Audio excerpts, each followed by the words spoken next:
नमस्कार, सत्यहिंदी.com में आपका स्वागत है। एक नजर अब तक की सुर्खियों पर। भारत में पिछले 24 घंटों में अब तक के सबसे ज्यादा 1752 नए मामले सामने आए हैं, जिसके बाद कोरोना संक्रमित मरीजों की संख्या 23,452 हो गई है, जबकि मरने वालों का आंकड़ा 723 हो चुका है। इसके अलावा 4,813 लोगों का सफलतापूर्वक इलाज भी किया जा चुका है। उत्तर प्रदेश के सीएम योगी आदित्यनाथ ने बड़ा फैसला लेते हुए कहा कि दूसरे राज्यों में फंसे यूपी के मजदूरों को वापस लाया जाएगा। सीएम ने इसके लिए एक ही शर्त रखी है कि सरकार सिर्फ उन्हीं मजदूरों को वापस लाएगी जो किसी अन्य प्रदेश में 14 दिन का क्वारंटीन टाइम पूरा कर चुके हैं। बता दें, इससे पहले यूपी सरकार राजस्थान के कोटा में फंसे छात्रों को लाने के लिए बसें भेज चुकी है, जिसकी बिहार सरकार ने आलोचना की थी। बीते 28 दिनों में जिन जिलों से कोई मामला नहीं आया है, उनमें 3 और जिलों के नाम शामिल हो गए हैं और ये संख्या अब 15 हो गई है। इस सूची में राजनांदगांव, दुर्ग और शिवपुरी का नाम भी शामिल हो गया है। इसके साथ ही 80 जिले ऐसे हैं जहां बीते 14 दिनों से कोरोना का कोई मामला सामने नहीं आया है। कोरोना से जूझ रही दिल्ली के लिए अच्छी खबर है। पहले स्टेज में प्लाज्मा थेरेपी कारगर साबित हुई है। मुख्यमंत्री अरविंद केजरीवाल ने कहा कि कोरोना के 4 मरीजों को मंगलवार को प्लाज्मा दिया गया था। इसमें से 2 लोगों को जल्द छुट्टी मिल सकती है। बाकी 2 मरीजों के सेहत में सुधार हुआ है। उम्मीद है ये लोग जल्द ही रिकवर हो जाएंगे। त्रिपुरा देश का तीसरा कोरोना फ्री राज्य बन गया है। गोवा, मणिपुर के बाद त्रिपुरा में भी अब एक भी कोरोना का मामला नहीं है। मुख्यमंत्री बिप्लब देब ने आज ये जानकारी दी। कांग्रेस नेता राहुल गांधी ने कोरोना संकट की वजह से केंद्रीय कर्मचारियों के महंगाई भत्ते को बढ़ाने पर रोक लगाने के सरकार के फैसले की आलोचना करते हुए ट्वीट किया है। उन्होंने कहा कि लाखों करोड़ की बुलेट ट्रेन परियोजना और केंद्र विस्टा सौंदर्यीकरण परियोजना को निलंबित करने की बजाय कोरोना से जूझकर जनता की सेवा कर रहे केंद्रीय कर्मचारियों, पेंशन भोगियों और देश के जवानों का महंगाई भत्ता यानी कि डीए काटना सरकार का असंवेदनशील तथा अमानवीय निर्णय है।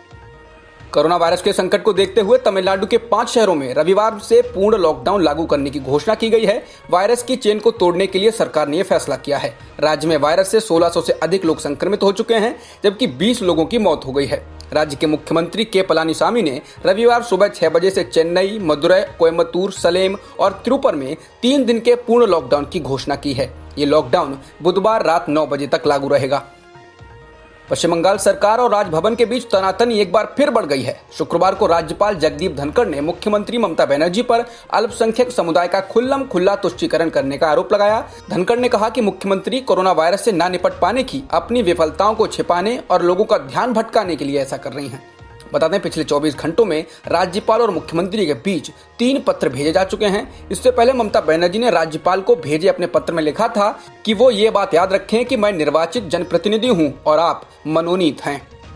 कोरोना से उपजी परिस्थिति का जायजा लेने पश्चिम बंगाल पहुंची केंद्रीय टीमों ने राज्य सरकार की मुश्किलें बढ़ा दी हैं। कोलकाता पहुंची टीम के प्रमुख अपूर्व चंद्र ने मुख्य सचिव राजीव सिन्हा को शुक्रवार को भेजे गए 2 अलग अलग पत्रों में उनसे कई मुद्दों पर सफाई मांगी है। इस टीम ने राज्य के तमाम अस्पतालों और क्वारंटीन केंद्रों में फैली अव्यवस्था पर स्पष्टीकरण मांगा है। उसने सरकार से कोरोना के मरीजों की जाँच में होने वाली देरी पर भी जवाब मांगा है। केंद्रीय टीम ने सवाल किया है कि बंगाल सरकार इतनी कम तादाद में नमूनों की जाँच क्यों कर रही है। पंचायती राज दिवस के मौके पर प्रधानमंत्री मोदी ने शुक्रवार को देश भर के सरपंचों से वीडियो कॉन्फ्रेंसिंग के जरिए बातचीत की। इस दौरान प्रधानमंत्री ने कहा कि गांवों के इंफ्रास्ट्रक्चर को मजबूत और शहरों से दूरी कम करने के लिए सरकार ने 2 बड़े काम किए हैं। इनमें से एक ई ग्राम स्वराज और दूसरा काम स्वामित्व योजना है। इस मौके पर उन्होंने ई ग्राम स्वराज पोर्टल का शुभारंभ किया। प्रधानमंत्री ने कहा, ई ग्राम स्वराज पोर्टल पर पंचायत के विकास कार्यों से जुड़ी सारी जानकारी उपलब्ध रहेगी। इसके जरिए गाँव का कोई भी व्यक्ति उसकी ग्राम पंचायत में क्या हो रहा है, इसकी सारी जानकारी उसे अपने मोबाइल फोन पर ही मिल जाएगी। इससे पारदर्शिता बढ़ेगी और सभी प्रक्रियाएं तेज होंगी। मोदी ने कहा कि 2 गज दूरी यानी सोशल डिस्टेंसिंग को लेकर भी दुनिया में कोरोना मरीजों की संख्या 27.5 लाख को पार कर गई है, जबकि मरने वालों का आंकड़ा 1,92,000 से ज्यादा हो गया है। इसके अलावा 7,61,000 से ज्यादा लोगों का इलाज भी किया जा चुका है। स्पेन से शुक्रवार को कुछ राहत भरी खबर आई है। वहां पिछले 1 महीने में पहली बार किसी एक दिन में मृतकों की संख्या सबसे कम दर्ज की गई है। पिछले 24 घंटों में वहां 367 लोगों की संक्रमण से मौत हुई है। स्पेन में मरने वालों की संख्या 22,524 हो गई है।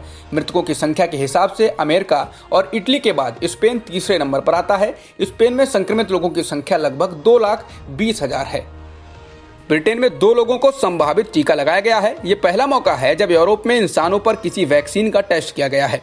इस अध्ययन के लिए कम से कम 800 लोगों को चुना गया है। इस वैक्सीन को ऑक्सफोर्ड विश्वविद्यालय में एक टीम ने 3 महीने के भीतर विकसित किया है। अमेरिका में संक्रमित लोगों की संख्या 8,86,000 से ज्यादा हो गई है, जबकि मरने वालों का आंकड़ा 50,000 से ज्यादा हो गया है। वहीं इटली दूसरा सबसे अधिक प्रभावित देश है, जहां मरने वालों की संख्या 25,549 हो गई है। देश में संक्रमण के कुल 1,89,973 मामलों की पुष्टि हुई है। स्पेन में मरने वालों की संख्या 22,157 है और फ्रांस में कोरोना वायरस के कारण अभी तक 21,856 लोगों की मौत हो चुकी है। रिपब्लिक टीवी के संपादक अर्नब गोस्वामी की याचिका पर शुक्रवार को सुप्रीम कोर्ट में सुनवाई हुई। अदालत ने मुंबई पुलिस आयुक्त को निर्देश दिया है कि वे याचिकाकर्ता और रिपब्लिक टीवी के मुंबई स्थित ऑफिस को सुरक्षा उपलब्ध कराएं। अदालत ने कहा कि याचिकाकर्ता को जांच में सहयोग करना होगा। बेंच ने कहा कि 3 हफ्ते तक याचिकाकर्ता के खिलाफ कोई कड़ी कार्रवाई न की जाए। मामले में अब 8 हफ्ते बाद सुनवाई होगी। बता दें, अपने कार्यक्रम के दौरान कांग्रेस अध्यक्ष सोनिया गांधी पर टिप्पणी को लेकर अर्नब के खिलाफ देश भर के कई राज्यों में मुकदमे दर्ज किए गए हैं।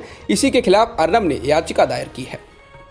इस साल जम्मू कश्मीर में अभी तक 50 आतंकवादियों को मार गिराया गया है। मारे गए आतंकवादियों में जैश ए मोहम्मद और लश्कर-ए-तैयबा के कई शीर्ष कमांडर भी शामिल हैं, जबकि 17 जवान भी शहीद हुए हैं। इसके अलावा अधिकारियों ने बताया कि 18 आतंकवादियों को तो लॉकडाउन लगने के बाद मार गिराया गया है। अब तक की खबरों में बस इतना ही। बाकी खबरों के लिए बने रहिए सत्यहिंदी.com के साथ।